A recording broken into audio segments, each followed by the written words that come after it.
నుంచి 23 దినాలు దేవుడు మనని మన వాక్యము చేత ఆయన బలపరుస్తూ అనేక విషయాలు ఆయన మనతో మాట్లాడుతూ ఆయన వచ్చినారు.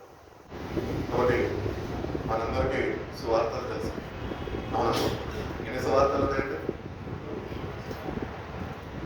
ఎన్ని సువార్తలు ఉన్నాయి? ఏమేమి ఉన్నాయి?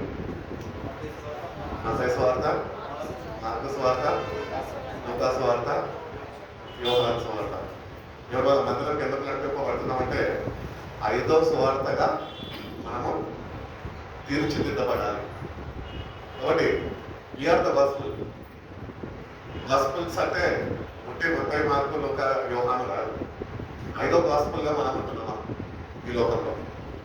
అంత మాత్రమే కాక దేవుడు తన వాక్యం నుంచి ఇంకొక ప్రత్యక్షత ఇస్తున్నాడు. ఏంటి అంటే కృపని గురించిన సువార్త అపోస్తులుడైన పౌలుకి 14 పత్రాల ద్వారా దేవుడు ఆయన తెలియపరచుంచాడు. కాబట్టి ఎంతమంది నిజంగా అపోస్తులు పౌలు రాసిన పత్రికలు శూన్యంగా చదివారు? అపోస్తులైన పౌలు రాసిన 13 పత్రికలలో ఆయన ఒకటొకటి చెప్తూ ఉంటాడు. యేసుక్రీస్తు ప్రభు యొక్క రక్తము, విశ్వాసము, అంత మాత్రమే కాక ప్రాముఖ్యమైనది దేవుని కృప ద్వారానే మీరు రక్షింపబడతారని 13 పత్రికల్లో ఈ 3 అంశాలని ఆయన మెన్షన్ చేస్తూ వచ్చాడు. కాబట్టి రక్షణ పొందుకుంటే సరిపోదు, కానీ మనము కృపని గురించిన సువార్త వినాలి. కృపని గురించిన సువార్త ఎక్కడుంది అంటే ఈ పత్రికల్లో దాగి ఉన్నది. ఒకటి, the gospel of grace was revealed to apostle Paul. అపోస్తులైన పౌలుకి ఈ కృప గురించిన ప్రత్యక్షత దేవుడు ఇచ్చి ఉండగా అవి పత్రిక రూపంలో సంఘానికి ఆయన రాసి ఉన్నాడు. కాబట్టి ఈ కృపని గురించిన సువార్త ఈ అంత్య దినాల్లో చాలా మంది ఎక్కువగా శ్రద్ధ వహించారు. కృప అని చెప్పేసి కృపని చులకనగా లేకపోతే తేలికగా తీసుకుంటారు అన్నమాట. కానీ ఈ పత్రికల్లో కృప గురించి చాలా స్పష్టంగా అపోస్తుడైన పౌలు ఆయన వివరించి ఉన్నాడు. కాబట్టి కృప ద్వారానే మీరు రక్షింపబడతారు. నీటి బాప్తిజం ద్వారా రక్షింపబడ్డామని మనం అనుకుంటాము. కానీ వాక్య ప్రకారము, పత్రికల ప్రకారము, ఆయనకు వచ్చిన ప్రత్యక్షత ప్రకారము ఆయన చెప్తున్నాడు, మీరు కేవలం కృప ద్వారానే, ఆయన ఎందుకు విశ్వసించావు ద్వారానే మీరు రక్షింపబడతారు. కాబట్టి దేవుని యొక్క కృప లేకుండా ఒక మానవుడికి రక్షణ లేదు అని మనం ఏమనుకుంటామంటే యేసు ప్రభు వారు మన కొరకు చనిపోయారు, రక్తాన్ని చిందించారు, ఆయన ఎందుకు విశ్వసిస్తే మనం రక్షింపబడ్డాము అని. అది రక్షణ ప్రారంభించడం మాత్రమే. కానీ రక్షణని కొనసాగించాలంటే కృపలో వర్ధిల్లే వారిగా మనము ఉండాలి. కృపలో వర్ధిల్లుతున్న దేవుని కొరకు దేవుని వాక్య ప్రకారము దాన్ని చదివి దాన్ని అర్థం చేసుకొని ఆ ప్రకారము మనము అపోస్తుడైన పౌలుకు దేవుడు ఇచ్చిన ఆ ప్రత్యక్షతను బట్టి ఆ ప్రత్యక్షత గురించి యొక్క అనుభవ జ్ఞానము మనం పొందుకొని ఆ కృపలో వర్ధిల్లే వారిగా ఉంటున్నాము. ఒక లేకపోతే కనుక ఈ సిల్వని ధ్యానిస్తున్న మనము దేవుని యొక్క కృప ద్వారానే మనం రక్షింపబడ్డాము.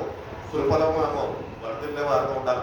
ఈ 40 రోజుల ప్రార్థనలకు కారణము ప్రాముఖ్యం కాదు, కానీ వచ్చిన నీవు దేవునిలో కృప ద్వారా ఎట్టి రీతిగా వర్ధిల్లగలుగుతున్నావు అన్నది చాలా ప్రాముఖ్యమైన అంశం. కాబట్టి ఈ ప్రాముఖ్యమైన అంశాన్ని మనము ఈ దినాల్లో ధ్యానిస్తుండగా దేవుని కృప ఎంత విలువైనదో మనము జ్ఞాపకం చేసుకోవాలి, ఎంత గొప్పదో మనం జ్ఞాపకం చేసుకోవాలి. నేటికి కూడా ఈరోజు మనలో ఏ మనిషి లేదు, అయినప్పటికీ కూడా దేవుడు మనల్ని ప్రేమిస్తూ 2026 సంవత్సరాల క్రితం 2026 సంవత్సరాల క్రితం కూడా ఆయన కల్వరి సిలువలో ఆయన నీ కొరకు నా కొరకు తన ప్రాణాన్ని ఆయన దారపోసే రక్తాన్ని చిందించి ఆయన రక్షణని అనుగ్రహించాడు. ఆనాటి నుంచి పునరుద్ధానుడై తిరిగి లేచి ఆరోహణమై ఆయన తిరిగి తండ్రి యొక్క కుడిపార్శ్వాన చేరినప్పటి నుంచి నేటి వరకు కూడా ఆయన కృపని విస్తరింపజేస్తున్నాడు. అందుకనే మనం ఈరోజు సజీవ లెక్కలో మనం ఉండి దేవుణ్ణి ఆరాధించగలుగుతున్నాం. అదే కృపగానే మనకు అనుగ్రహింపకపోయి ఉంటే కనుక ఈరోజు మనము సమాధి చేయబడే వారము ఆ సమాధి మీద ఎప్పటికీ వచ్చగండి మనసి ఉండేది. కానీ it is only by the grace of God we're still alive. ప్రతిదినము దేవుని కృప. మా నాన్నగారు చెప్పేటప్పుడు ఎప్పుడు ఎట్లున్నారో అని వాళ్ళు వచ్చి బంధువులు మిత్రులు వచ్చి కలుసుకున్నప్పుడు మా నాన్నగారు వాళ్ళని చూసినప్పుడు అందరూ 60, 70 80, 85 వయసు దాటిన వాళ్ళే. వాళ్ళు వచ్చినప్పుడు వాళ్ళు చక్కటి సంభాషణ నేను వింటూ ఉండేవాడిని. ఏంటి అంటే, ఎట్లున్నారు మీరు అని అడిగినప్పుడు వాళ్ళు ఒకటి బాగున్నాము అని చెప్పేటప్పుడు కాదు, కానీ వాళ్ళు ఒకటి చెప్పేటారు, దేవుని యొక్క కృప. ఈరోజు మనం బ్రతికి ఉన్నామంటే అది కేవలం దేవుని యొక్క కృప. అది అర్థమవుతుందా? దేవుని యొక్క కృప నీకు తెలుసా? అసలు ఆ కృపలను వర్ధిల్లుతున్న ఆ ప్రభుత్వం ఒకవేళ లేకపోతే కనుక ప్రవణను దగ్గర క్షమించగా కాచిన రక్తము చేత మరొకసారి కడగబడి నీ కృపలో వర్ధిల్లే వారిగా నాకు సహాయం అనుగ్రహించు. నేటి నుంచి కృపలో నేను వర్ధిల్లుతాను, నీ కొరకు నేను జీవిస్తాను అని ఒక తీర్మానము నువ్వు చేసుకోగలిగితే కనుక దేవుడు నేను కృపలో వర్ధిల్లింపజేస్తాను అని దేవుడు చెప్తున్నాను. మనం చూసుకున్నారంటే ప్రీతిగానే పత్రికలు ధ్యానిస్తున్నాం కదా. కొరింథీయులకు రాసిన మొదటి పత్రిక 15వ అధ్యాయం 1-4 వాక్యాలు అందింపబడిన రక్షణ సువార్త గురించే మరొకసారి మనం జ్ఞాపకం చేసుకున్నాం. ఒకసారి చూడండి. కొరింథీయులకు రాసిన మొదటి పత్రిక 15వ అధ్యాయము 1-4 వాక్యాలు. మరియు సహోదరులారా, నేను మీకు ప్రకటించిన సువార్తను తెలియపరుచుచున్నాను. మీరు దాన్ని అంగీకరించుతారు, దాని అంతా నిలిచి ఉన్నారు. మీ విశ్వాసము వ్యర్థమైతే కానీ నేను ఏ ఉపదేశ రీతిలో సువార్త మీకు ప్రకటించుతున్నా ఆ ఉపదేశంలో మీరు గట్టిగా పట్టుకున్న ఎడల ఆ సువార్త వల్లనే మీరు రక్షణ పొందిన వారై ఉందరు. నాకు ఇవ్వబడిన ఉపదేశంలో మొదట మీకు అప్పగించింది అదేమనగా లేఖనం ప్రకారము క్రీస్తు పాపాల నిమిత్తము మృతి పొందెను, సమాధి చేయబడెను, లేఖనం ప్రకారము 3వ దినమందు లేపబడెను. చాలా ఇక్కడ మనం చూసుకున్నట్లయితే ఏ సువార్త అయితే దేవుడు నాకు ఇచ్చి ఉన్నాడో ఈ కృప గురించి ఆ సువార్త నేను మీకు ప్రకటిస్తున్నాను. ఈ సువార్తలో మీరు నిలిచి ఉండండి, ఈ సువార్తను మీరు కలిగి జీవించండి అని భక్తుడు మనకు తెలియజేస్తున్నాడు. నిజంగా మనము పత్రికలు చదువుతున్నాం, కానీ పత్రిక ప్రకారము జీవించగలుగుతున్నాము. నీ గవర్నమెంట్ నుంచి ఒక ఆర్డర్ వచ్చింది అనుకో, గవర్నమెంట్ నుంచి ఏమొస్తుందండి? జియో అంటే జనరల్ ఆర్డర్, అవునా? అది వచ్చిందనుకో, అది మనం పొందుకున్నాక మనం ఏం చేయాలి? ఆ పత్రిక ప్రకారం మనం జీవించాలి, అవునా? లేకపోతే గవర్నమెంట్ ఒప్పుకుంటారా? ఒప్పుకోదు. అటు రీతిగానే పౌలు ద్వారా సంఘానికి కృప గురించిన ప్రత్యక్షతను అనుగ్రహించి ఈ పత్రికని అందజేసి ఉన్నాడు దేవుడు. ప్రత్యక్షత రూపంలో ఆయనకు అందజేసుకున్నప్పుడు అపోస్తలుడైన పౌలు ఈ పత్రికని రాసి సార్వత్రిక సంఘానికి ఆయన ఇచ్చి ఉన్నాడు. కాబట్టి ఈ పత్రికని పొందుకున్న మనము నిజంగా ఆ పత్రికకి ఉంటున్న ఆ విలువలని గుర్తించి ఆ ప్రకారం మనం జీవించగలుగుతున్నాం.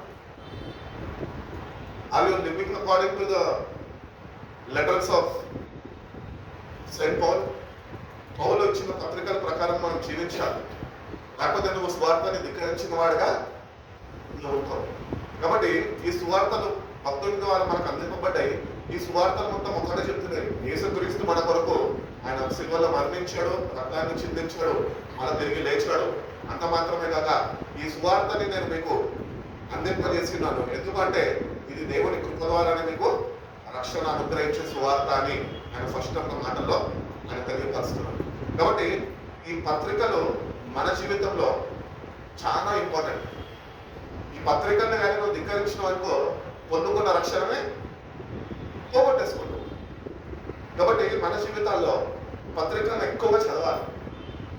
ఎన్నిసార్లు నువ్వు 13 పత్రికలు 13 సార్లు చదివినా కూడా, 1300 సార్లు చదివినా కూడా దేవుడు అవే పత్రికల నుంచి అనేక విషయాలు మనకు బయలుపరుస్తుంది. కాబట్టి మీ రక్షణ దాగి ఉంది పత్రికల లోపలే, కృప ద్వారానే మీరు రక్షింపబడ్డారు అంటున్నాడు. కాబట్టి ఈ పత్రికలు మొత్తం మనకు ఒకటే నేర్పిస్తూ ఏంటి అంటే దేవుని యొక్క కృప మీద మీరు ఆధారపడి ఉన్నారు. అట్టి రీతిగానే యేసు ప్రభు యొక్క శిలువ మరణాన్ని మీరు అంగీకరించి ఉన్నారు. కాబట్టి ఈ సువార్తని నేను మీకు ఇచ్చి ఉన్నాను, మీరు దీన్ని గట్టిగా పట్టుకొని ఉండండి.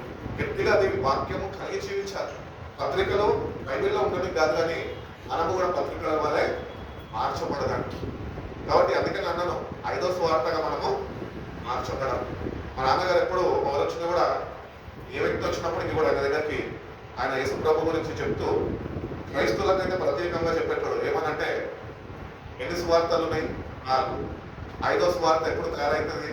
నువ్వు మార్పు చెందినప్పుడే అని ఆయన చెప్పాడు. కాబట్టి మనము మార్పు చెందాలి.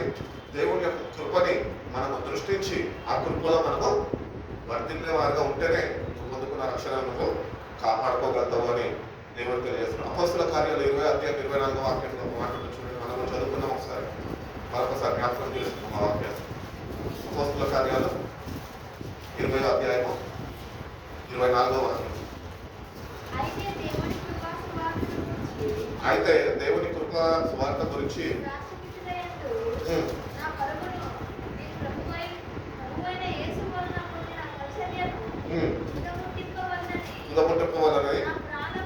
నా ప్రాణమును నాకెంత మాత్రము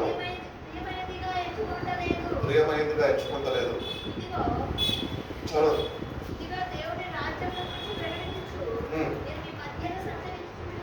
చాలా. However, I consider my life worth nothing to me if only I may finish the race and complete the task the Lord Jesus has given me, the task of testifying the gospel of grace. దేవుని యొక్క కృపని గురించి వివరించడమే నాకు నా జీవితంలో లక్ష్యముగా ఉన్నది, అది మాత్రమే నేను ప్రకటించేవాడిగా ఉన్నాను అని అపోస్తలుడు అయిన పౌలు చెప్తున్నాడు. కాబట్టి ఆయన ప్రాణాన్ని కూడా లెక్క చేయలేదు. ఎందుకంటే దేవుని యొక్క కృప గురించి ఆయన సంఘానికి బోధించాలి అన్న ఆ ప్రత్యక్షతని కలిగి ఉన్నాడు కనుక అందుకని అంటున్నాడు, I did not count my life worthy. నేను ఏమాత్రము నా ప్రాణానికి నేను ఏమంటారు, నేను ఎక్కువ నా ప్రాణాన్ని నేను పట్టించుకుంటలేదు. కానీ నాకు బట్టి ఒక పని, నాకు అందజేసిన సువార్త, కృప గురించిన సువార్త నేను అనేకులకి నేను అందజేయాలి అని ఎంతో ప్రయాసపడుతున్నాను. కాబట్టి అపోస్తలుడైన పౌలు గురించి మనం ఆలోచిస్తే కనుక ఆయన ప్రాణాన్ని కూడా లెక్క చేయకుండా ఆయన సువార్తలని మనకు అందింపజేసేది. ఈరోజు ప్రాణ త్యాగము అని మనం గుర్తించాలి. ఈ పత్రికలు అంటే ఏ అడుగైతే ముందుకు వేశాడో ఆ ప్రత్యక్షతను పొందుకొని ఆయన ప్రాణాలు విచ్చుకున్నది కూడా ఆయన సంసిద్ధపడి ముందుకు వచ్చి దేవుడి యొక్క ప్రత్యక్షతను పొందుకొని ఆ పత్రికలని సంఘాలకి అందించింది. కాబట్టి ఒక ప్రాణ త్యాగము ఇక్కడ కనిపిస్తున్నది. అపోస్తలుడైన పౌలు ఎన్నో శ్రమలు పడ్డాడు క్రీస్తు కొరకు. సౌలుగా ఉన్నప్పుడు సంఘాన్ని ద్వేషించాడు, దూషించాడు. అదే రీతిగానే దేవుడు ఆయన దర్శించినాక సంఘాలని దేవుల్లో పురికొల్పడము ఆయన ప్రారంభించి ఉన్నాడు. అనేక పత్రికలు ఆయన ద్వారా సంఘానికి దేవుడు అందించి ఉన్నాడు. కాబట్టి ఈ గాస్పెల్ ఆఫ్ గ్రేస్ అనేది ఈ అంత్య దినాల్లో మనకి చాలా ప్రాముఖ్యం. ఎందుకంటే నీ రక్షణ మొత్తము దాగి ఉన్నది దీనిలోనే. ఇది నువ్వు శ్రద్ధ వహించి జాగ్రత్తగా చదవగలితే, ఆ ప్రకారము నీ అడుగులను సరిదిద్దుకోగలితే నువ్వు పొందుకునే రక్షణ తప్పక నువ్వు దేవుడికి అనుగ్రహించగలుగుతావు. ఈ పత్రికలను నువ్వు చదవక కృపని నువ్వు నిర్లక్ష్యపరిచి నువ్వు కానీ నామకార్థ క్రైస్తవ జీవితం జీవించేస్తూ దేవుడు చూసుకుంటాడే, దేవుని కృపలే అనుకుంటే కనుక కృపలో వర్తిల్లక పొందుకున్న రక్షణని నీ నిర్లక్ష్య స్వభావం ద్వారా నువ్వు పోగొట్టేసుకుంటావు. కాబట్టి the gospel of grace was given to apostle Paul.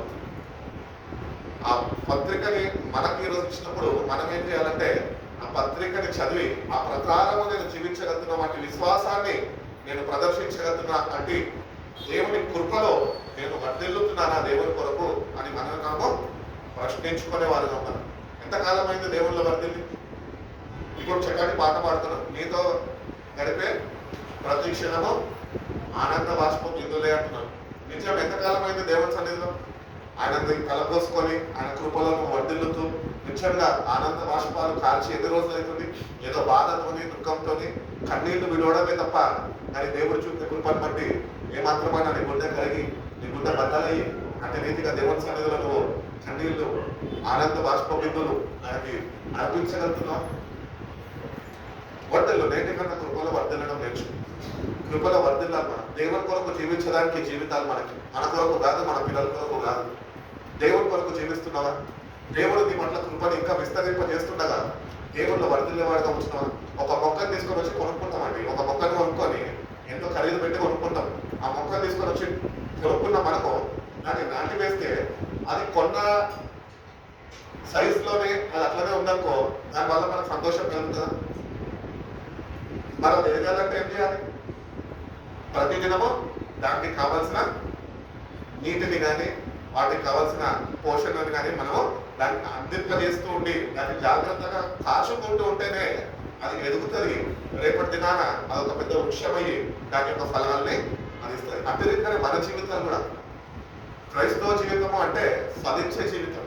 ఫలాలు లేవు. రేపు ప్రభు ఏమడుగుతాడు తెలుసా? ఆయన ముందు మనం వెళ్ళగానే ఆయన ఒకటే అడుగుతాడు, ఫలాలేవి అని అడుగుతాడు. చెప్పగలుగుతామా? ఇవ్వగలుగుతామా? ప్రభు అయితే నా ఫలము అని. మొట్టమొదటి ఫలం ఏం చెప్తున్నాడు? ప్రేమ. గద్యం రాసిన పత్రిక 5వ అధ్యాయం ఉంటుంది కదా, ఆత్మఫలాల నుంచి మొట్టమొదటి ప్రేమ. ప్రేమ అందరితో ఉన్నాను, ప్రేమ కలిగి ఉన్నాను అంటే సరిపోదు. దేవుణ్ణి ప్రేమిస్తున్నావా? దేవుని ప్రేమలో వర్ధిల్లుతున్నావా? దేవుని కొరకు జీవించగలుగుతున్నావు? దేవుని కొరకు నువ్వు ఏం చేయగలుగుతున్నావు ఈరోజు? ఆయన నీ కొరకు సర్వము చేశాడే. ఆయన ప్రాణాన్ని కూడా దారిపోసేశాడే, రక్తాన్ని చెందించాడే. నిర్దోషిగా ఉన్న పాపిగా ఉన్న నేను ఆయన రక్తంతో విమోచించి పరిశుద్ధపరిచాడు. ఆయన కొరకు జీవిస్తాము అని ఆశించాడే. మరి నువ్వు ఎవరి కొరకు జీవిస్తున్నావు ఈరోజు? ఒక్కసారి దేవుని కృపని మనం ఒకసారి జ్ఞాపకం చేసుకుని ధ్యానించగలిగితే కనుక నిజంగా మనం ఒక ప్రశ్న వేసుకుంటే, నేను దేవుని కొరకు ఏం చేస్తున్నాను? దేవుళ్ళ వర్తిల్లుతున్నానా? దేవుని ప్రేమని నేను పొందుకొని దేవుని ప్రేమను అనుభవిస్తూ ఇతరులని దేవుని ప్రేమతోని ప్రేమిస్తున్నానా? నీ ప్రేమతోని ప్రేమించడం పెద్ద విషయం అని కాదు. దేవుని ప్రేమతో ప్రేమించడం చాలా ప్రాముఖ్యమైన విషయం. నువ్వు దేవుని ప్రేమని అనుభవిస్తూ ఆ ప్రేమని ఇతరులతోనే కలిగి జీవించేదే దేవుని యొక్క సంకల్పమై ఉన్నది. కాబట్టి దేవుని కృపను విస్తరింపజేస్తుండగా ఈ కృపలో మనం నిజంగా వర్తిల్లే వారిగా ఉంటున్నామా లేదా అని మన జీవితాన్ని మనం చూసుకోవాలి. ఎందుకంటే రక్షణ పొందుకున్నాం. అందరూ పరలోక రాజ్యం పోవాలనే కదా ఈ ప్రయాసం. అందరూ పరలోక రాజ్యము చేరాలనే ఈ యాత్రని ముగించుకోవాలా. మన ఆత్మలో దేవుని రాజ్యంలోనికి చేరాలనే కదా ఈ ప్రయాసం. మరి మన ఆత్మలో ఆ రాజ్యంలోనికి చేరాలంటే నువ్వు మొట్టమొదటిగా దేవుని కృపలో వర్ధిల్లాలి. అందుకని భక్తుడైన పౌలు ద్వారా చెప్తున్నాడు, ప్రియుడా నువ్వు అన్నిటిలో వర్ధిల్లుచున్నట్లు నీ ఆత్మలో కూడా నువ్వు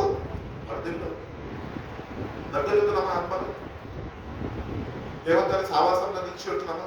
దేవుని ప్రేమను కలిగి జీవించగలుగుతున్నామా? ఒకళ్ళు లేకపోతే కనుక నేటి కన్నా దేవుని కృపని నిర్లక్ష్యం చేయడం.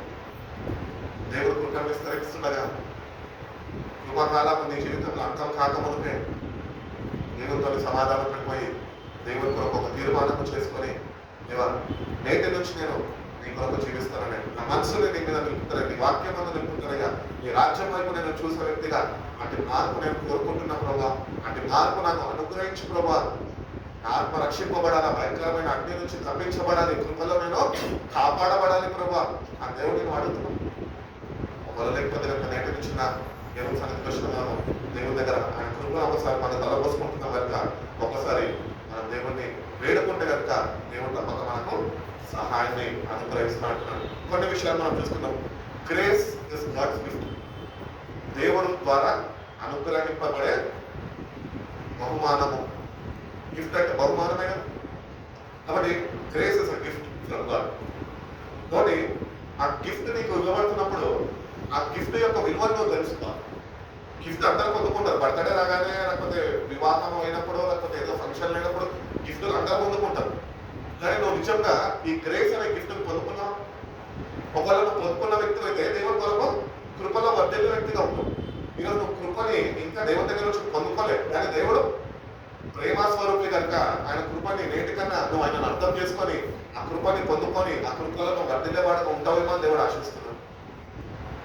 కృపను పొందుకున్నావు దేవుని దగ్గర నుంచి. కృప ద్వారానే రక్షింపబడ్డాం కదండి అంటారు. మరి కృప ద్వారా రక్షింపబడ్డా నువ్వు దేవుని కొరకు వర్ధిల్లేవాడుగా ఉంటున్నావు. ఒకవేళ లేకపోతే కనుక ఎక్కడ పొరపాటు జరుగుతున్నది, ఎక్కడ తప్పిపోయి ఉన్నావు, ఎందుకు దేవుని సావాసాన్ని విడిచిపెట్టి ఈ లోకంలో తిరుగుతున్నావు, ఎందుకు? దేవుని మీద మనసు ఉంచక, ఆయన రాజ్యం మీద మనసు ఉంచక, ఈ లోకంలో ఉన్న వాటి మీద నీ మనసు ఉంచి అటు తలపులు కలిగి కృప నుంచి ఎందుకు నిన్ను నువ్వు దూరపరుచుకుంటున్నావు? నేటికన్నా కృప నుంచి దూరపరచుకోకు నీ జీవితాన్ని. దేవుడు ఏ కృప అయితే మానవులందరికీ ఇచ్చి ఉన్నాడో, ఏ మానవుడైతే ఆ కృపని ఆయన యుద్ధ నుంచి పొందుకొని దానిలో వర్ధిల్లుతాడో ఆ వాళ్ళు మాత్రమే రక్షణ పొందుకుంటారు. నువ్వు కృపని నిర్లక్ష్యం చేసి నామకార్థ క్రైస్తవుడుగా మందిరాలకు వెళ్తూ కొన్ని సంవత్సరాలు నీ క్రైస్తవ జీవితంలో ముందు కొనసాగించేసి కృపలో కానీ నువ్వు వర్ధిల్లకపోతే, దేవుని కొరకు నువ్వు ఫలించకపోతే, దేవుని కొరకు నువ్వు జీవించకపోతే, దేవుని మీద నీ మనసులు నిలపకపోతే నువ్వు పొందుకున్న రక్షణ నువ్వు నిర్లక్ష్య స్వభావం ద్వారా కృపని పొందుకోక, కృపని పొందుకున్నా నువ్వు అర్థం చేసుకుని దానిలో వర్ధిల్లక నీ రక్షణ నువ్వు పోగొట్టేసుకుంటావు.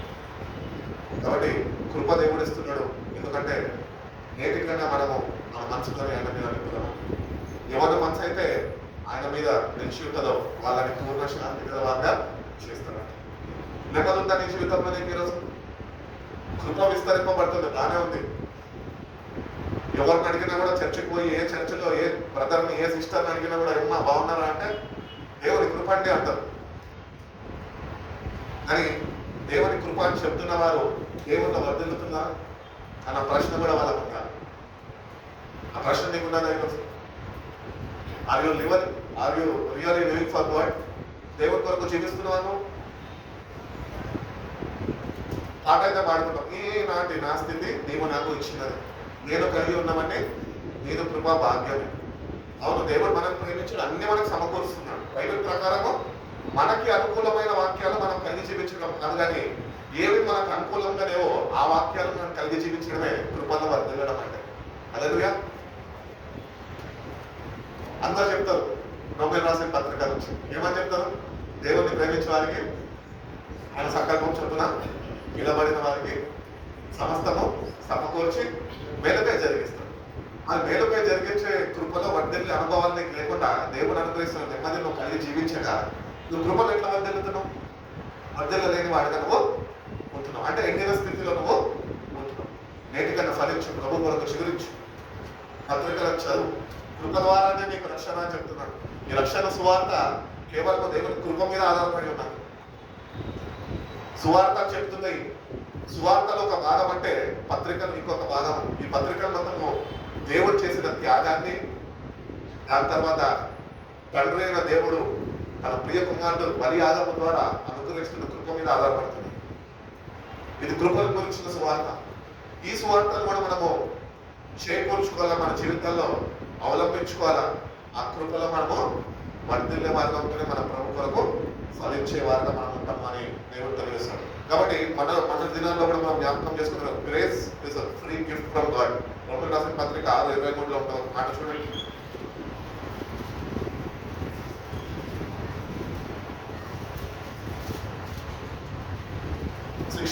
రోమన్స్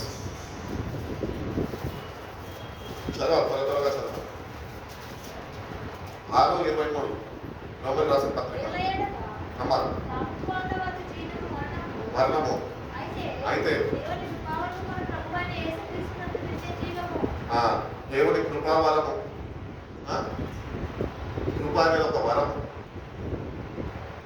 ఆ కృప ద్వారానే నిత్య జీవము అని చెప్తున్నాడు. ఆ కృపనే నువ్వు కలిగి జీవించక, ఆ కృపలోనే నువ్వు వర్ధిల్లక నువ్వు నీ రక్షణను పోగొట్టేసుకుంటావు. For the wages of sin is death, but the gift of God is eternal life in Christ Jesus our Lord. It is only through grace. ఆయన కృపా సత్య సంపూర్ణుడిగా మీ మధ్యలోనికి దిగి వచ్చాడని యోహాను సువార్త చెప్తుంది. యోహాను సాక్ష్యం ఇస్తున్నాడు ఆయన గురించి. ఆ కృపనే నిన్ను ప్రేమించి నీ కొరకు దిగి వచ్చి, నీ కొరకు నీ పాపాల నిమిత్తము బలియాగముగా తను తాను అప్పగించుకొని మళ్ళా మరణంని గెలిచి తిరిగి పునరుద్ధారణని తిరిగి లేచి తండ్రి కుడి ప్లార్చన నేటికి కూడా కూర్చొని ఆ కృపని మనకి ఆయన విస్తరింపజేస్తున్నాడు. కృపా సత్య సంపూర్ణుడైన ఆ కృపని మనం పొందుకున్న మనము ఈరోజు నిజంగా ఆయన కొరకు వర్ధిల్లుతున్నామా? ఒకవేళ లేకపోతే కనుక ప్రభా నన్ను దగ్గర క్షమించడం, కృపలో వర్ధిల్లే వారిగా నా జీవితంలోనైనా ఈ సహాయం నాకు అనుగ్రహించు నన్ను దేవుడిని వేడుకుంటే కనుక దేవుడు తప్పక సహాయం చేస్తాడు. కాబట్టి యేసుక్రీస్తు ప్రభు నిన్ను నన్ను ప్రేమించి కల్వరి శిలువలో రక్తాన్ని చిందించాడు. దాని ద్వారా మనము ఏం చేయబడ్డాము? క్రీస్తు రక్తము ద్వారా మనం ఏం చేయబడ్డాము? కడగబడ్డాము అని చిన్నపిల్లలాగా చెప్పద్దు. విమోచించబడ్డాము. Your redeem. రిడెంప్షన్ అనేది నీకు క్రీస్తు బలియాగము ద్వారా, తన కార్చిన రక్తము ద్వారా నీకు విమోచన క్రయము జరిగింది. కాబట్టి విమోచించబడ్డ నువ్వు ఒకటి గుర్తించాలి. ఏంటి అంటే నీ పాపాల నిమిత్తము ఏ శిక్ష అయితే నువ్వు నీకు విధించాలో ఆ శిక్షని మొత్తము ఆయన మీద ఆయన వేసుకున్నాడు. ఆ శిక్షని మొత్తము ఆయన రక్తము ద్వారా ఆయన వెల చెల్లించాడు. అందుకే అంట కదా, మీరు విలువ పెట్టి కొనబడ్డవారు, మీరు మీ సొత్తు కాదు కానీ మీరు నా సొత్తు అంటున్నారు. He bought you with his own blood. ఆయన స్వర్గం ఇచ్చి నిన్ను ఆయన సంపాదించుకున్నాడు. సంపాదించుకున్న నువ్వు ఈరోజు క్రీస్తు కొరకు బ్రతకక ఈ లోకంలో పడి బ్రతుకుతూ రేపటి దినాన రక్షణ కావాలి అంటే ఎక్కడి నుంచి వస్తుంది? రాదు. కాబట్టి ఒకటి గుర్తించాం మనం ఏంటంటే మన పాపాల నిమిత్తము ఆయన ముందుగానే వెల చెల్లించేశాడు. ఈరోజు మనము ఆ రక్షణని మనం పొందుకోవాలంటే నువ్వు కృపలో విమోచించబడాలి, నువ్వు బలపరచబడి నడిపించబడాలి, దేవుడి కొరకు జీవించడము ప్రారంభించాలి అని దేవుడు ఎంతగానో ఆశిస్తున్నాడు. పేతురు రాసిన మొదటి పత్రిక 1వ అధ్యాయం 18-19 వాక్యాల్లో ఉంది చూడండి. First Peter chapter 1 18 and 20. ఆ పితరులు బాధ్యత పరగము మీ పెద్ద ప్రవర్తనను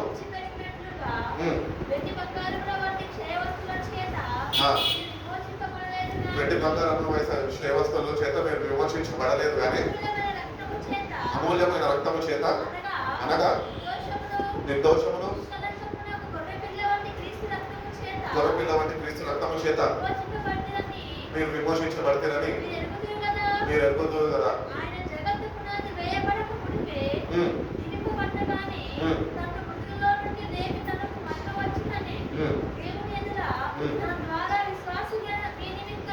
విశ్వాసులైన నిమిత్తము ఆయన ప్రత్యక్షపరచబడను. చాలండి. ఇక్కడ చూసుకున్నట్లయితే కనుక ఏమంటున్నాడు అంటే penalty of sin was paid through the blood of Jesus Christ. ఏ శిక్ష అయితే నీ మీద విధించాలో పాపము నిమిత్తమో అది క్రీస్తు రక్తము చేత అది మనకు తప్పించబడ్డాము. ఆ శిక్ష నుంచి మనము తప్పించబడ్డాము అంటున్నాడు. అదే రీతిగానే నువ్వు దేవుని యందు తన కుమారుడు కాల్చిన రక్తమును నువ్వు విశ్వసించాలి. ఆ విశ్వాసం నీకుంటున్నది. పేరు మీద విశ్వాసులు అని పిలువబడుతున్నాం కానీ దేవుడు మీ హృదయాంతరంగాల్లోకి ఆయన తొంగి చూస్తుండగా ఆ విశ్వాసం నీలో ఉంటున్నా.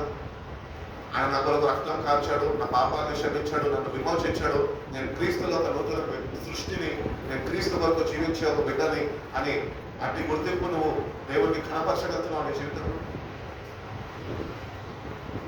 దేవుడు హృదయాంతరంగాన్ని ఎదిగిన వాడు వాక్యం చెప్తుంది.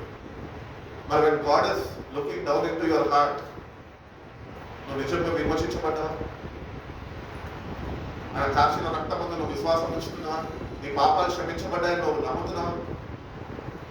వాళ్ళు లేకపోతే కనుక నేటి నుంచి నీ విశ్వాసాన్ని సరిచూసుకో.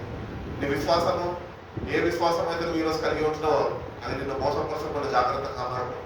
అందుకనే భక్తులైన పౌలు చెప్తూ ఉంటాడు కదా, నేను మంచి పోరాటం పోరాడాను, నా మాదిరి మీద కూడా వచ్చించాను, నా విశ్వాసాన్ని నేను కాపాడుకున్నాను. ఎట్టి రీతిగా కాపాడబడ్డది తెలుసా? అపోస్తలుడైన పౌలు విశ్వాసము కృపలో వర్ధిల్ల ద్వారా, కృపలో వర్ధిల్లి దేవుని కొరకు శ్రమపడి, దేవుని కొరకు ప్రయాణత్యాగం చేసి, దేవుని కొరకు అనేక హింసలు అనుభవించి కృపలో వర్ధిల్లాడు. అందుకనే పత్రికలు ఆయన సంఘానికి దేవుని యొక్క ప్రత్యక్షతని అందించగలిగాడు. ఈరోజు దేవుని కొరకు ఏం చేస్తున్నాం? ఏ విశ్వాసం కలిగి దేవుని దగ్గరకు వస్తున్నాం? అల్ప విశ్వాసులారా ఏమైంది నీ విశ్వాసం అని ప్రభు అడుగుతున్నాడు శిష్యులని. ఇలా నిన్ను నన్ను అదే ప్రశ్న దేవుడు అడుగుతున్నాడు. What happened to your faith? ఎట్టి విశ్వాసం నువ్వు ఈరోజు దేవుని పట్ల కలిగి జీవిస్తున్నావు? ఈ విశ్వాసము దేవుని దృష్టిలో అంగీకారమైన విశ్వాసం ఉంటున్నది అనేది. ఒకవేళ లేకపోతే కనుక నీ విశ్వాసాన్ని ఒకసారి సరి చూసుకో. ఒకసారి నీ విశ్వాసాన్ని సరి చూసుకొని దేవుడిని అడుగు, దేవా నీ అందునైనా నీ కుమారుని యొక్క నేను సంపూర్ణ విశ్వాసము, కుమారుడు కాచిన రక్తమందు నేను సంపూర్ణ విశ్వాసము ఎట్టి రీతిగా కలిగి జీవించాలి. అలాంటి సావాసంలో నేను నిలిచి ఉంది ప్రభా. నేటి నుంచి అయినా నీ కొరకు నేను జీవించే కృపను నా పట్ల నువ్వు విస్తరింప చేయనైనా నీ కొరకు నేను సాక్షిగా ముందుకు కొనసాగుతానని ఒక తీర్మానం చేసుకుంటే కనుక నువ్వు తప్పక విశ్వాసంతో వర్తిల్లుతావు. కాబట్టి క్రియల ద్వారా వచ్చేది కాదు, కేవలం విశ్వాసం మూలంగానే నాకు అనుగ్రహింపబడేది. నీ క్రియలని రక్షించు. మందిరానికి రావచ్చు, మందిరంలో పేరు పొందుకోవచ్చు, మందిరంలో చక్కగా వాడబడచ్చు, ప్రసంగాలు చేయొచ్చు, అన్నీ చేయొచ్చు. కానీ దేవుడిని విశ్వాసాన్ని చూస్తున్నప్పుడు దేవుని దృష్టికి అనుకూలమైన విశ్వాసం కానీ నీకు లేకపోతే కనుక ఈ భక్తుని మోసం చేసేస్తుంది. అనుకున్న రక్షణను పోగొట్టేసుకుంటావు. Salvation receive by believing in the gospel of grace. దేవుని కృప గురించిన స్వార్థ మీదనే ఆధారపడి ఉన్నది నీ రక్షణ అని దేవుడు మరొకసారి జ్ఞాపకం చేస్తున్నాడు. వాటి బాప్తిజం తీసుకున్నంత మాత్రమే రక్షణ కాదు, అది రక్షణ ప్రారంభం మాత్రమే. కానీ రక్షణ పునఃపుట్టించాలి అంటే కనుక దేవుని బిడ్డల కృపలో మనం వర్ధిల్లాలి అని దేవుడు మనకు జ్ఞాపకం చేస్తుంది. కాబట్టి చాలా మంది అనుకుంటారు మన జీవితాల్లో మనం కూడా ఎన్నోసార్లు అప్పుకల్లో ఉంటుంటాం. ఏంటంటే నాకేమైంది, నేను రక్షింపబడ్డా కదా, వాడేది నాకు చెప్పేది, నాకు తెలుసు కదా, ఎందుకు కూడా రక్షణ పొందుతున్నా, నాకేం నీతి కదా చెప్పక్కర్లే, నాకేం నేర్పించక్కర్లే అనుకుంటాం. అనుకోవడంలో పొరపాటు కాదు. నేను అనుకుంటా, అందరూ అనుకుంటారు. కానీ ప్రశ్న అది కాదు. ప్రశ్న ఏంటంటే కృపలో వర్ధిల్లుతున్నావా, ఆ కృపలో నిలిచి ఉంటున్నావా, కృపలో అటు విశ్వాసాన్ని కనపరచగలుగుతున్నావా, దేవుడికి విశ్వాసాన్ని బట్టి సంతోషించగలుగుతున్నాడా? నా కుమారుడు, నా కుమార్తె, నా ప్రియులు నా మీద ఆధారపడుతున్నారు, నా యొక్క విశ్వాసం నిలుపుతున్నారు అని వాళ్ళు దేవుడు మనం చూస్తున్నప్పుడు ఆయన సంతోషించగలుగుతున్నాడా? సంతోషిస్తే మంచిదే. ఒకవేళ దేవుడికి ఆధాకరంగా ఒకవేళ మన జీవితాలు ఉంటే కనుక మోసపోదు, దేవుడు వ్యతిరేకపడడు. సరే చూసుకొని విశ్వాసాన్ని. ఫోన్లో బ్యాటరీ అయిపోతే బ్యాటరీ కోసం ఛార్జింగ్ పెడతావు. అదే రీతిగా ప్రతిదినము దేవుని వాక్యాన్ని చదువుతూ కృపను వర్తిల్లుతూ ఆత్మీయ ఎదుగుదల పెంపొందింపు విశ్వాసమందు నీకు కావాలి. ప్రతిదినము క్రీస్తు యొక్క రక్తాన్ని నువ్వు ఆశ్రయించాలి. ప్రతిదినము విశ్వాసము అధికపరచబడుతుందని మనని మనం సరిచూసుకునే వారిగా ఉండాలి. వాక్యం అనే అర్థం. చాలా మంది నామకార్థంగా చదువుతారు వాక్యాన్ని. ఏదో చదవాలి కాబట్టి చదువుతారు, ఎవరో చెప్పారు కాబట్టి చదువుతారు. వాళ్ళంతటా వాళ్ళు ఏమాత్రమో మనసు పెట్టి చదవడానికి ఇష్టపడతారు. పెట్టు, నీ మనసు పెట్టు, దేవుని మీద మనసు తెలుసు. అందుకనే భక్తుడైన పౌలు ద్వారా ఎన్నో మాటలు చెప్తుంటాడు. పత్రిక చదవడం చాలా దేవుని జ్ఞానాన్ని చేకూరుస్తుంది మనకి. భక్తుల ద్వారా ఏం తెలియజేస్తున్నాడంటే మీరు కృప ద్వారానే రక్షింపబడ్డారు. Only through faith. విశ్వాసం మూలంగా కృప చేతనే రక్షణ మీకు. ఈ రెండు మనకి రెండు కళ్ళు లాంటివి. కృప ఒకటి, విశ్వాసం ఒకటి.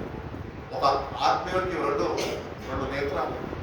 దేవుని కృప మీద ఆధారపడాలా, విశ్వాసంలో ముందుకు వెళ్ళాలి. వెళ్తున్నామా? మందిరానికి అయితే వస్తున్నాం. మందిరానికి వస్తున్న మనం ఒకసారి ప్రశ్నించుకుందాము. మందిరానికి అయితే నట్టుకోబడుతున్నాం, వాక్యం అయితే అంటున్నాం, కానీ దేవుడిని చేరుకోనే వాడిగా ఉండగలుగుతున్నాం. దేవుడిని చేరుకుంటున్నాం. మాస్టర్ గారి దగ్గరికి వస్తారు, మాస్టర్ గారు ఫోన్ చేస్తారండి. మేము ఎవరికి ఫోన్లు చేసి ఎవరికి పిలవం.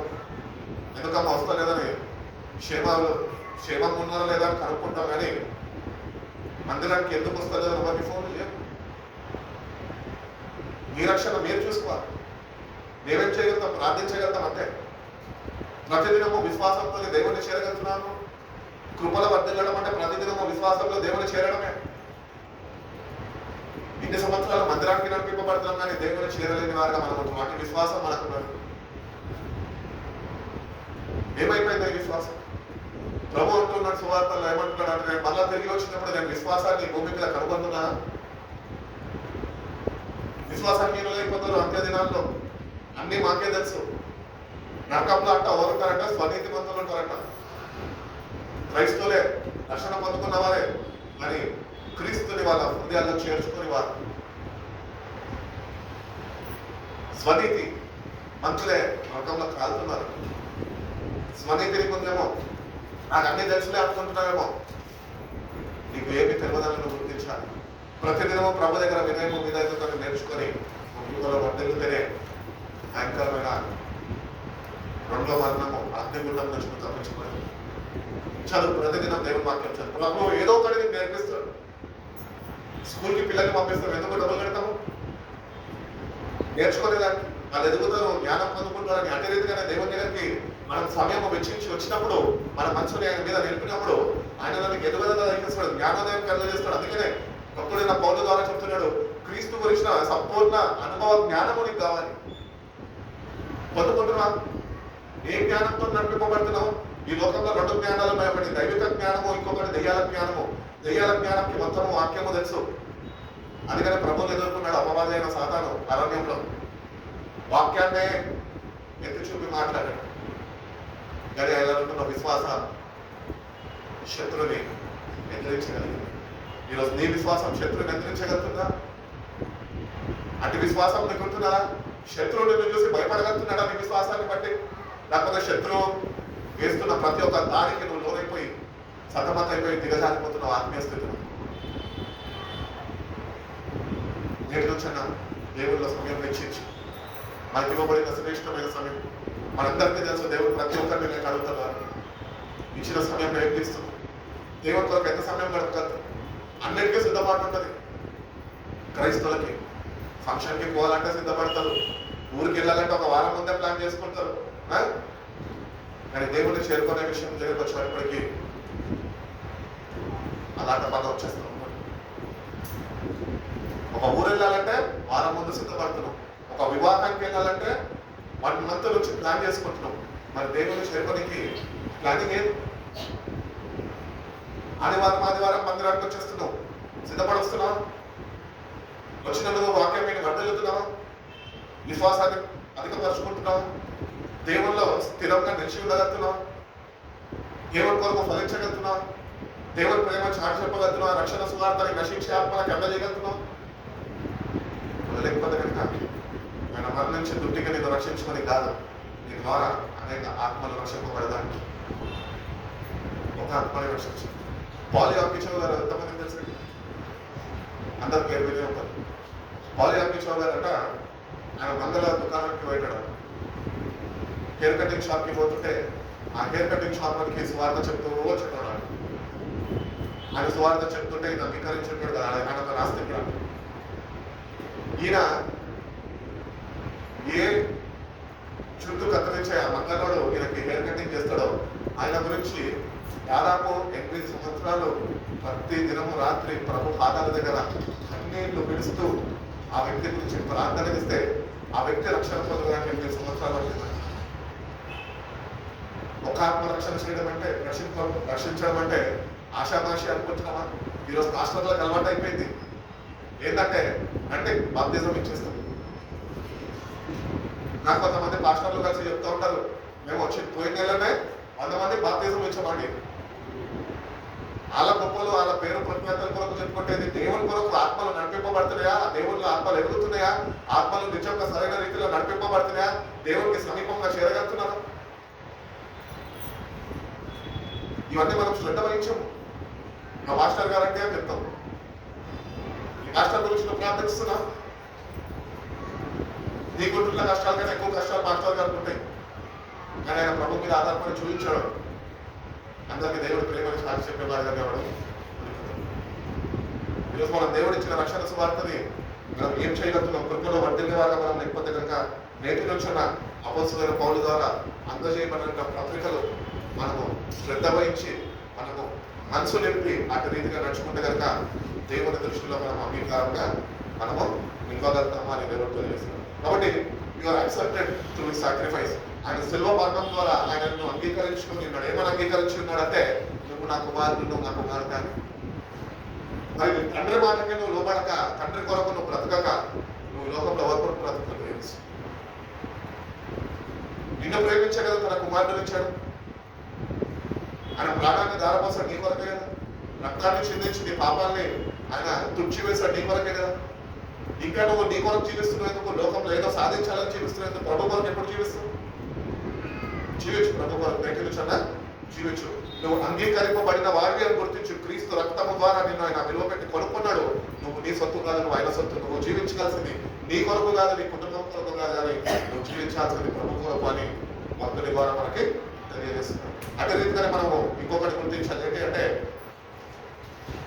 రోమిల్ రాసిన పత్రిక 4వ అధ్యాయం 5వ వాక్యంలో ఒక మాట ఉంటుంది చూడండి.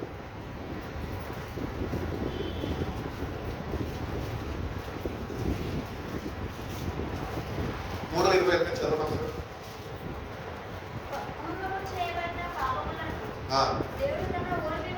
దేవుడు తన ఓర్మి వలన ఉపేక్షించినందున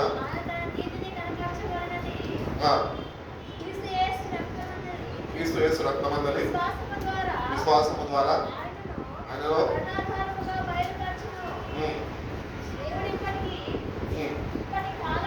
ఇప్పటి కాలమందు నీతిని కనపరచుట నిమిత్తము యేసునందు విశ్వాసము నీతిమంతుడిగా తీర్చువాడుగా ఉంటున్నాము ఆయన అలాగూ చేశారు. చాలండి. ఇక్కడ మనం చూసుకున్నట్లయితే కనుక this gospel and the salvation is only through the faith in the Son of God. యేసుక్రీస్తు యందు నువ్వు విశ్వాసం ఉంచాలి. అంటే విశ్వాసంలో నువ్వు ఎదగాలి. నీ విశ్వాసము ప్రతిసారి నువ్వు యేసుక్రీస్తు యొక్క ప్రభు యొక్క శిలువ గురించి బోధింపబడుతున్నప్పుడు వింటుండగా వినేవారుగా మనం ఉండద్దు, కానీ ఈ విశ్వాసము పెంపొందించబడేవాడుగా ఉండాలి. వినేవాడు అంటే అందరూ వచ్చి విని వెళ్ళిపోతారు, కానీ ఎవరిలో అయితే వాక్యము సరైన రీతిలో వాళ్ళు దాన్ని అంగీకరించి ఆయన కుమారుడి యొక్క విశ్వాసం ఇస్తారో వాళ్ళు మాత్రమే వాళ్ళ కృపలో వర్ధిల్లుతారు. నేటికన్నా కృపలో వర్ధిల్లే వారిగా మనము ఉండాలి అంటున్నాడు. కాబట్టి ఓన్లీ త్రూ ఫెయిత్ అలా నీతిమంతులు విశ్వాసము మూలంగా మాత్రమే జీవిస్తారట. The righteous shall live by faith. మనకి ఫిబ్రవరి రాసిన పత్రిక 11వ అధ్యాయంలో ఉంది కదా విశ్వాస జాబితా. అందరూ విశ్వాస మూలంగానే దేవుని నమ్మారు, నీతిమంతులుగా తీర్చిదిద్దబడ్డారు. కానీ ఈరోజు మనకు వచ్చిన స్వార్థ ఏంటి తెలుసా? మనం అర్థం చేసుకున్న స్వార్థ ఏంటి తెలుసా? మనం క్రీస్తు రక్తం చేత కడగబడి నీతిమంతులుగా తీర్చిదిద్దబడ్డారు కాదు. విశ్వాసం ఉన్నది అక్కడ. అలాంటి విశ్వాసం వాళ్ళు ప్రదర్శించారు. అందుకని విశ్వాసాల జాబితా వాళ్ళ కొరకు వాళ్ళ పేర్లన్నీ అక్కడ నమోదించబడ్డాయి. అటు విశ్వాసంలో మనం ఎదగాలి అని దేవుడి కోరుకుంటున్నాం. అట్టి రీతిగా దేవుడి మీద మనం ఆధారపడాలి, దేవుడి కొరకు బ్రతకాలి, దేవుడి కొరకు జీవించాలి, దేవుడి గురించి ఇతరులకి చాటి చెప్పేవారుగా మనం ఉండాలి అని దేవుడు మనకు దగ్గర నుంచి కోరుకుంటున్నాం. కాబట్టి విశ్వాసం లేకుండా అక్కడ ఎంతో మంది విశ్వాస వీరులు ఉన్నారు. అంతమంది విశ్వాస వీరుల గురించి మనం చదువుతున్నాం, కానీ ఏ ఒక్కరిలో ఉన్న విశ్వాసం నీలో ఉన్నదా? రాహాబు వేశ్య అంటున్నాడు. వేశ్య ఆమె కూడా విశ్వాస జాబితాలో చేర్చబడ్డది. ఎంత గొప్ప విశ్వాసం చూడండి ఆమెకి. వాళ్ళ గురించి చదివేసుకొని అబ్బా అనుకుంటే సరిపోదు. నువ్వు నీ విశ్వాసం ఎట్లున్నది? వాళ్ళలో ఎంతమంది అయితే ఉన్నారు అంతమందిలో ఉన్న విశ్వాసం మీరు ఒక దగ్గర ఉన్నారు. రేపు నువ్వు నీతిమంతుడుగా నువ్వు తీర్చిదిద్దబడాలంటే నువ్వు కూడా విశ్వాస జాబితాలో చేర్చబడేవాడుగా ఉంటేనే రేపు నీతిమంతుడుగా నేను దేవుడు తీర్చిదిద్దాను. పొందుకున్న రక్షణని అనుగ్రహించే కృపను దేవుడికి ఇస్తాడు. Focus on your faith, work out on your faith. అందుకని భక్తులని పౌలు అంటాడు, ఎక్సర్సైజ్ ఆన్ యువర్ ఫెయిత్. ప్రతిదినము నీ విశ్వాసం మీద నువ్వు కృషి చేయాలా, దేవుడిని నమ్మాలా. నీ విశ్వాసం ఉంది అంటే సరిపోదు. నీ విశ్వాసాన్ని నువ్వు పెంపొందించుకుంటున్నావు, ప్రతిదినము వాక్యము చేత అభివృద్ధి చెందుతున్నావు, ఆత్మీయ స్థితిలో ఎదగలుగుతున్నావు. క్రీస్తు రక్తాన్ని ఆశ్రయించి ఆయన అనుగ్రహించిన శక్తిని పొందుకొని నీ విశ్వాసము అధికపరచబడుతూ నూతనపరచబడుతూ ఇంకా ప్రభు దగ్గరికి నువ్వు చేరగలుగుతున్నావు. చేరాలి అది దేవుడు. మరి ప్రతిదినము వాక్యం చదవడం సరిపెట్టుకోవద్దు, కానీ వాక్యాన్ని చదువుతున్న మనము విశ్వాసాన్ని అధికపరచబడుతుందా లేదా అని మనం ఒకసారి సరి చూసుకునే వారిగా మనం. యోహాను సువార్త 19వ అధ్యాయం 30వ వాక్యంలో మాట చూడండి. యోహాను సువార్త 19వ అధ్యాయం 30వ వాక్యం.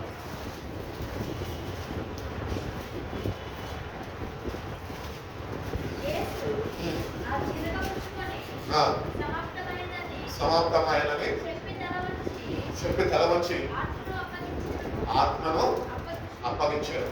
అక్కడ యేసు ప్రభువు అంటారు, he received the drink. Jesus said, it is finished. With that he bowed his head and gave up his spirit. ఈరోజు నీ ఆత్మని ప్రభువుకు అప్పగించుకున్నావు. తన కుమారుడు సమాప్తమాయను అంటే ఇక మానవుల మీద ఏమాత్రము శిక్ష రాకుండా దాన్ని సమాప్తము చేసేసాము కృపని దేవుడు అనుగ్రహించున్నాడు. You have to trust in the finished work of Christ. ఆయన సమాప్తి చేసేసాడు. మనము పోరాడుతున్నాం. మనం ఎక్కడి నుంచి పోరాడుతున్నాం తెలుసా? మందిరంలో నుంచి పోరాడతలే, ప్రార్థనలో పోరాడతలే. కానీ క్రైస్తవులుగా మనం ఒకటి గుర్తించాలి, మనకి విజయాన్ని చేకూర్చిన విజయంలో నుంచి మనం పోరాడతాం. We're fighting through victory, we're not fighting for victory. ఈరోజు దేశాలు చూస్తే అమెరికా కానీ, ఇస్రాయల్ కానీ, ఇరాక్ కానీ అనేక దేశాలు వాళ్ళు విక్టరీ కొరకు యుద్ధం చేస్తున్నారు. మేము అగ్రరాజ్యం అంటే వాడు రచ్చిపోతున్నాడు, వీడంటే వీడు రచ్చిపోతున్నాడు, మీరెంత అంటే నేనెంత అంటున్నాడు. వాళ్ళందరూ విజయం కొరకు వాళ్ళు పోరాడుతున్నారు. మేము గెలవాల యుద్ధం అని. కానీ దేవుడు వాక్యం చెప్తుంది, నేను ఆల్రెడీ గెలిచేశాను, మీరు గెలుపుల నుంచి పోరాడాలి అంటున్నాడు దేవుడు. దేవుడు గెలిచి ఆ రక్షణని, ఆ విజయాన్ని చేకూర్చి మనకిచ్చి మన చేతిలో ఆ విజయాన్ని ఉంచాడు. విజయంలో నుంచి నువ్వు పోరాడే క్రైస్తవుడిగా ఉంటున్నావా? లేకపోతే విజయం కొరకు పోరాడే క్రైస్తవుడిగా ఉంటున్నావు? విజయంలో నుంచి పోరాడే క్రైస్తవుడిగా ఉంటే నువ్వు క్రీస్తు కృపలో వర్ధిల్లుతావు, క్రీస్తు కొరకు జీవిస్తావు, క్రీస్తులో ఫలిస్తావు. కానీ విజయం కొరకు నువ్వు పోరాడే క్రైస్తవుడిగా ఉంటే నువ్వు ఒకరు విఫలమైపోతావు. అందుకనే గుర్తించుకో, నువ్వు ఏమీ సాధించలేవు నీ అంతటా. అందుకనే భక్తుడైన పౌలు చెప్తుంటాడు కదా, నన్ను బలపరచువాడు నిమిత్తం నేను సమస్తము చేయగలను. ఆయన ఆల్రెడీ మన కోసం అన్ని చేసేసాడు. అవి నువ్వు అంగీకరించి ఆ ప్రకారం జీవిస్తే ఆ విజయంలో నుండి నీకు దేవుడు విజయాన్ని అనుగ్రహిస్తాడు. ఇది పోరాటం, ఆత్మీయ పోరాటం జీవితం అంటే. అందుకని అక్కడ అంటున్నాడు, ఇది సమాప్తమైన తలదించి ఆయన తల వచ్చి ఆయన ఆత్మని అప్పగించేస్తాడు. ఈరోజు నీకు అది అటు సిద్ధపాటు, అటు నిరీక్షణ, అటు విశ్వాసము, అటు సావాసము, అటు ధైర్యము నీకుంటున్నావు. నీ ఆత్మని ఈరోజు రాత్రి కూడా ప్రభుకు అప్పగించేవాడుగా ఉండగలుగుతున్నావు. అప్పగించేసావు. బైబిల్ చెప్తున్నది, ఆత్మలన్నీ నావే, all the souls are mine అంటున్నాడు దేవుడు. కానీ ఈరోజు దుష్టుడు మన ఆత్మని నశింపచేయడానికే వారు మనతో పోరాడుతున్నాడు.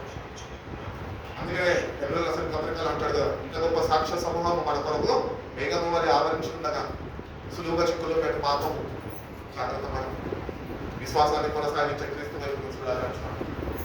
చూడు, ఈరోజు కూర్చున్న ప్రభు వైపు చూడు, లోకం వైపు చూడకు, కష్టాల వైపు చూడకు.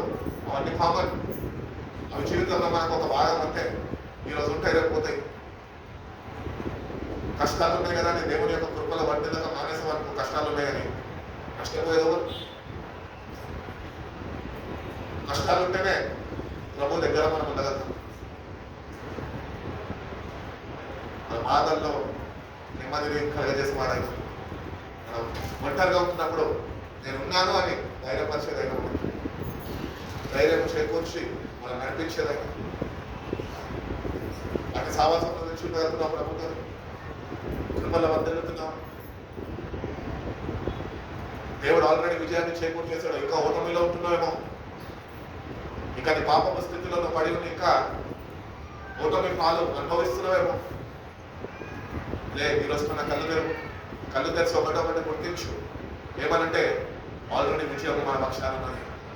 ఆ విజయంలో నుంచి పోరాడడం నువ్వు నేర్చుకోగలిగితే కనుక దేవుడు తప్పక నువ్వు పొందుకున్న లక్ష్యాలు నీకు అనుగ్రహించగలుగుతాను అని దేవుడు చెప్తున్నాడు. అదేవిధంగా మనం చూసుకున్నట్లయితే కనుక కొలసీయులకు రాసిన మొదటి పత్రిక 20వ అధ్యాయం చూడండి. అయిపోయి ముగించేస్తాం. కొలొషియన్స్ 1:20. శిలువ రక్తము చేత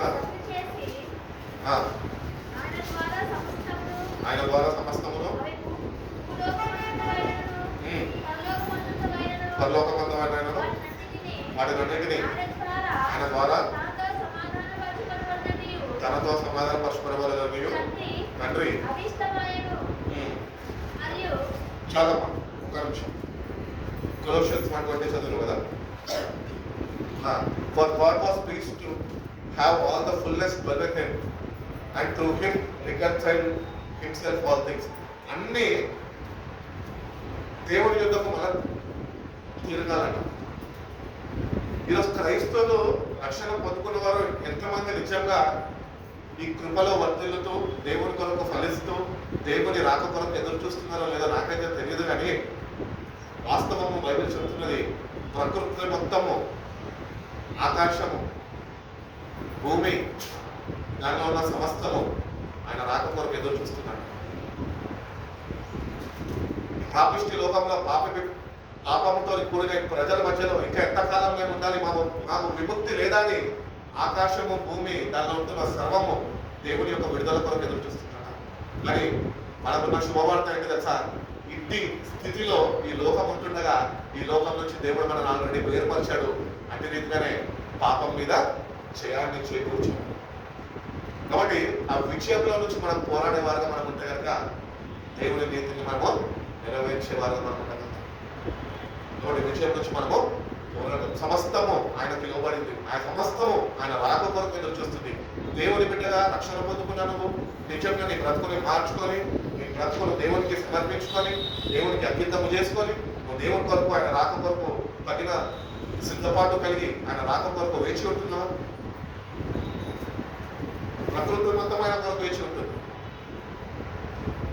కానీ మనమే ఆయన కొరకు ఇంకా సిద్ధపడని వారుగా రక్షణ పొందుకొని కూడా నిర్లక్ష్య స్వభావం ద్వారా ఆయన రాక కొరకు ఏమాత్రం సిద్ధపాటు కలిగిన వారుగా మనం ఈ రోజు కన్నా గుర్తించి దేవుడు ఇచ్చిన రక్షణని ఎట్టి రీతిగా కాపాడుకోవాలి, ఎట్టి రీతిగా నీ విశ్వాసాన్ని పెంపొందించుకోవాలి, ఎట్టి రీతిగా ప్రభులను తెచ్చుకోగలవు, ఎట్టి రీతిగా ఆయన రాక కొరకు వేచి ఉండే అనుభవంలోనికి నువ్వు నడిపింపబడాలో ప్రభుని వేడుకుంటే కనుక దేవుడు తప్పకరంగా సహాయం చేస్తాను అని దేవుడు చెప్తున్నాడు. ఎఫెసీయులకు రాసిన పత్రిక 1:13 వాక్యం చూసుకొని ముగించుకో. ఎఫెసీయులకు రాసిన పత్రిక 1:13 మీరు సత్యవాక్యమును అనగా ఈ రక్షణ సువార్తను విని క్రీస్తునందు విశ్వాసం ఉంచి వాగ్దానము చేయబడిన ఆత్మ చేత ముద్రింపబడతది. నిజంగా ముద్రింపబడ్డా ఈరోజు నీ గుండెల్లో అంత ధైర్యం ఉన్నదా? పరిశుద్ధాత్మ దేవుడు నాతో ఉన్నాడు, నాలో ఉన్నాడు, నేను ముద్రింపబడ్డాను అంటే విశ్వాసంలో కనపరచగలుగుతున్నా. విశ్వాసాన్ని కనపరచు.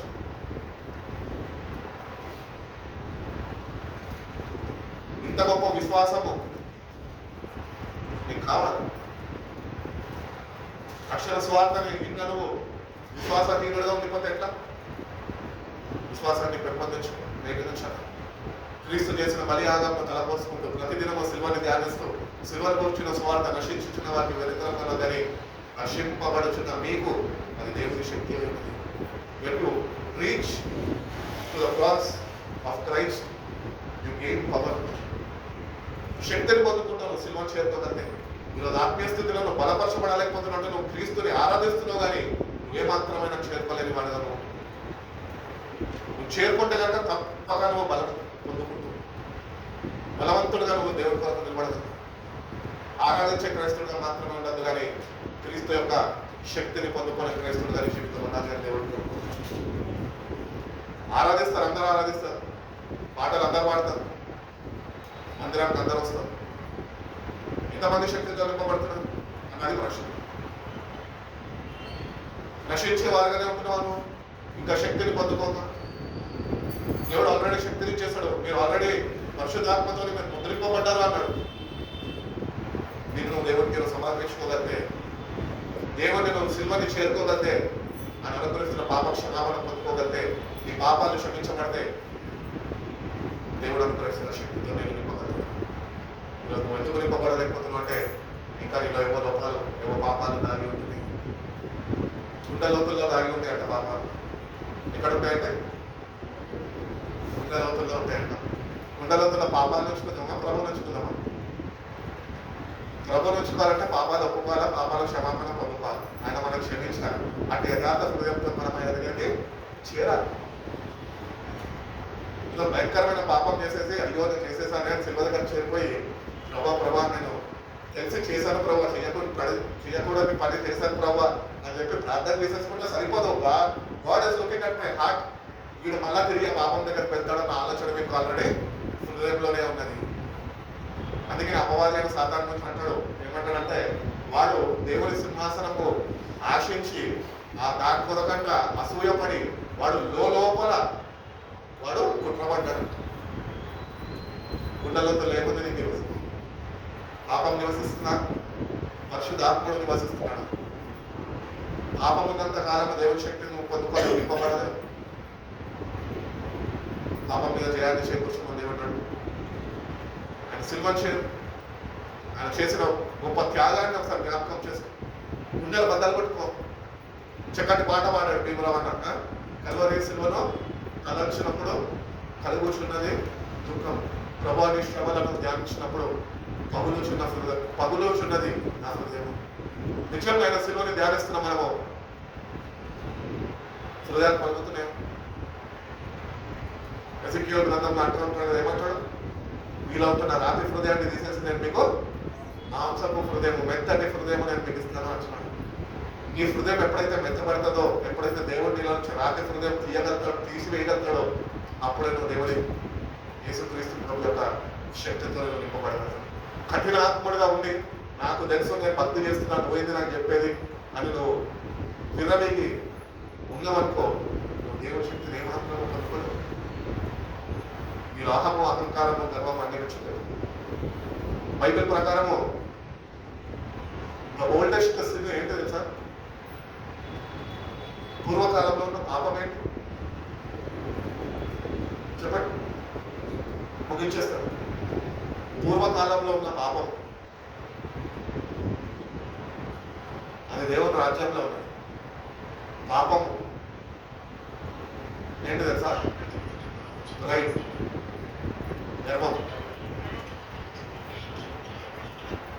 దూతల్లో ప్రధాన దూత అయి ఉన్నాడు వాడు, కానీ వాళ్ళు ఉంటున్న గర్వం వాడిని దేవుని సన్నిధి నుంచి దూరం చేసేస్తాడు. ఇలా గర్వం ఉంటుంది కదా, దేని గురించి గర్విస్తుంది? అదే గర్వం నేను నాశనానికి తీసుకుంటుంది. అందుకనే వాక్యం చెప్తుంది కదా సామెతల గ్రంథంలో, నాశనానికి ముందు గర్వం నడుస్తుంది. కుల గర్వం ఉంటుంది కొంతమందికి, అంద గర్వం ఉంటుంది, వాళ్ళకుంటున్న ఆస్తుల్ని బట్టి గర్వించే వాళ్ళు లేకపోలేదు. ఎందుకంటే గొప్ప పోలంటున్నాడు, నేను దేన్ని బట్టి అతిశయించున్నాడు, క్రీస్తును సిల్వర్ బట్టి నేను అతిశయిస్తున్నాను. నువ్వు లోకంలో దేని మీద నువ్వు నీ మనసు నిలిపి దాన్ని బట్టి నువ్వు అతిశయిస్తుంటే కనుక నీ జీవితంలో నువ్వు ఎన్నటికీ దేవుని యొక్క శక్తిని పొందుతున్నావు. ఆ పాపం పరలోక రాజ్యంలో వారిలో ప్రవేశించింది. అదే పాపము వారి భూమి మీదకి త్రోయబడ్డప్పుడు ఆ పాపము మనుషుల హృదయాల్లో కూడా చేయండి. అదే గర్వం ఈ రోజు నువ్వు నడిపిస్తుందేమో, క్రీస్తు యొక్క శక్తిని నువ్వు పొందుకోగా అది అడ్డుగా ఉంటున్నదేమో. విడిచిపెట్టు గర్వాన్ని, అది పాపం. అది oldest sin in the Bible, according to the Bible. మనమందరం పాపం చేసింది ఒకరు మొట్టమొదటి పాపం ఏంటి అంటే ఆదాము అవ్వ అంటాం. ఆదాము అవ్వ కాదు, నరులలో మనుషులలో ఆదాము అవ్వ దేవుని మాట ధిక్కరించి పాపం చేస్తాం. కానీ ముందుగానే దేవుని సృష్టిలో పాపము ప్రారంభమైంది పరలోక రాజ్యంలోనే. ఆ పాపం అక్కడ ఉంటే స్థానము పరలోక రాజ్యం ఉండదు. కాబట్టి దేవుడు ఆ లూసిఫర్ అనే వాడిని బయటకి తోసివేశాడు. ఓ తేజో నక్షత్రమా, వేకువ చుక్క, నువ్వు వ్యక్తి రీతిగా పడ్డావో ఒకసారి ఆలోచించావు. నీ గర్వం నేను ఒకరోజు గడవడతా జాగ్రత్త, నాశనం అయిపోతావు. దేవుడు కూడా లేపలేడు. నేను గర్విష్ఠులను అనగదొక్కుతా అంటున్నాను, దీన మనసులని పైకి లేవనెత్తుతా అంటున్నాను. నేటిగా ఆయన శివ దగ్గరికి వచ్చిన మనము ఆయన చేసిన త్యాగాన్ని జ్ఞాపకం చేసుకుంటూ దీన మనసుని ప్రభువుకి మన జీవితాన్ని అప్పగించుకొని, ప్రభా ఏ మాత్రము నేను దేన్ని బట్టి కూడా నేను గర్వించాక, నిన్ను బట్టి అతిశయించే కృపను నాకు దయచేయి, నువ్వు ఇచ్చిన రక్షణను బట్టి ఆనందించే కృపను నాకు దయచేయి ప్రభా. నేను దేవుడిని అడగదంటే కనుక దేవుని ఇచ్చిన రక్షణతో కాపాడుతున్నాను. దేవుడు ఎటువంటి కృపను అందరికీ అనుగ్రహించి మనం నడిపించుకున్నాక కలుగుసుకుని ప్రార్థన చేస్తాం. పరిశుద్ధుడా, ప్రేమ కలిగిన శ్రేయాప తండ్రినైనా మీరు మమ్మల్ని ఎంతగానో ప్రేమించుకున్నా, మరొక దినాన ప్రభా ఇటు రీతిగా ప్రభా ఈ ప్రేయర్స్లో ప్రభా 23 దినమందులైనా కోరుకోని ప్రభా నేను ఆత్మను స్థుతించుకొని గొప్ప వాక్యాన్నినైనా దయచేస్తున్న విధానం బట్టి మీకు స్తోత్రాలు ప్రభా. నేను బిడ్డలు మీరు నడిపించున్నారు, వాక్యంలోనైనా మీరు మాతో ప్రతి ఒక్కరితోనైనా మీరు మాతో మాట్లాడిన విధానం బట్టి మీకు స్తోత్రాలు ప్రభా. మీ కృపని గురించిన సువార్త ప్రభా, మీ ప్రియ దాసుడైన పౌల ద్వారానైనా మీరు అందజేస్తున్నారు ప్రభా. మీరు కేవలం కృప ద్వారా విశ్వాసము మూలంగానే మీరు రక్షింపబడాలంటున్నాం. అవునైనా మేము రక్షణ పొందుకున్నామని విర్రవీగడం కాదు కానీ ప్రభా, మేము కృపలో మీ యొక్క విశ్వాసంలోనైనా మేము స్థిరులుగా ఉన్నామా లేవా మమ్మల్ని మేము సరిచూసుకునే దానికేనైనా మరొక తరుణాన్నినైనా మాకు అనుగ్రహించిన విధానం బట్టి మీకు స్తోత్రాలు ప్రభా. మా క్రియల చేత కాదు ప్రభా రక్షణ పొందుకున్నది కానీ ప్రభా, మీ బలియాగము ద్వారా ప్రభా, మీ కుమారుడు కాచిన రక్తము ద్వారా విశ్వాసము మూలంగానైనా మేము రక్షణ పొందుకుంటున్నాం ప్రభా. అంటే విశ్వాసాన్ని మేము కాపాడుకునే కృప దయచేయండి. ప్రతిదినమునైనా విశ్వాసాన్ని మేము పెంపొందించుకునే మాకు దయచేయమని అనుకుంటున్నాను. ఆ విశ్వాసాన్ని మీరు అధికపరచండి అయ్యా. మీ అందునైనా మేము సంపూర్ణమైన విశ్వాసము కలిగి జీవించడం మీరు మాకు నేర్పించమని అడుగుతున్నాను. మీ సిల్వని మేము ధ్యానిస్తుండగా, మీ సిల్వని మేము చేరుకుంటుండగా, మీ సిల్వని మేము ఆశ్రయిస్తుండగా ప్రభా, మాలో ఉంటున్న ప్రతి ఒక్క బలహీనత నుంచి మాకు విడుదల కలిగజేయండి ప్రభా. మీరు అనుగ్రహిస్తున్న బలాన్ని మేము పొందుకోని ప్రభా, మీ కొరకు సాక్షులుగా పొందుకున్న కృప దయచేయండి ప్రభా. ఈ రాక కొరకు నేను వేచి ఉండేవారుగా ప్రభా, తగిన సిద్ధపాటు కలిగిన వారమై ప్రభా, సంతోషంగా ప్రభా మీ కొరకు నేను ఎదురు చూసే కృపను అటువంటి జీవితాలను ప్రతి ఒక్కరికి మీరు అనుగ్రహించండి, ప్రసాదింప చేయమని అడుగుతున్నాను. విన్న వాక్యాన్ని దీర్ఘంగా ఫలింపజేయండి. వచ్చిన ప్రతి ఒక్క బిడ్డలైనా మీరు దీవించండి, ఆశ్రయించండి, బిడ్డలు మీరు దర్శించండి, బిడ్డలు మీరు బలపరచండి. జీవవాక్యము చేతనైన బిడ్డలు మీరు జీవింపజేయండి. ఎవరైతే బిడ్డలు కాలేకపోతున్నారో ప్రభా, ఆ బిడ్డలు కూడా దర్శించండి ప్రభా. నాకు కూడా మీకు సహాయం అనుగ్రహించండి. వాళ్ళు కూడా ప్రభా పొందుకున్న రక్షణను కాపాడుకొని వారుగా ప్రభా, ప్రతిదినము నీ వాక్యంలో నేను ఎదుగుదల కలిగి ప్రభా, వాక్యాన్ని ప్రేమించి వాక్యాన్ని చదివి జీవితాన్ని సరిదిద్దుకొని ప్రభా, వాళ్ళనైనా పొందుకున్న రక్షణను నైనా ముందుకు కొనసాగించిన కృపను అక్కడ దయచేయండి. ఈ రాత్రి కాలమందరైనా తెలివి వెలుచున్నదా ప్రభు, మీ సన్నిధి కాంతి మాత్రం క్షేమకరమైన రాత్రికైనా ఈ రాత్రి మనం దయచేయండి ప్రభా.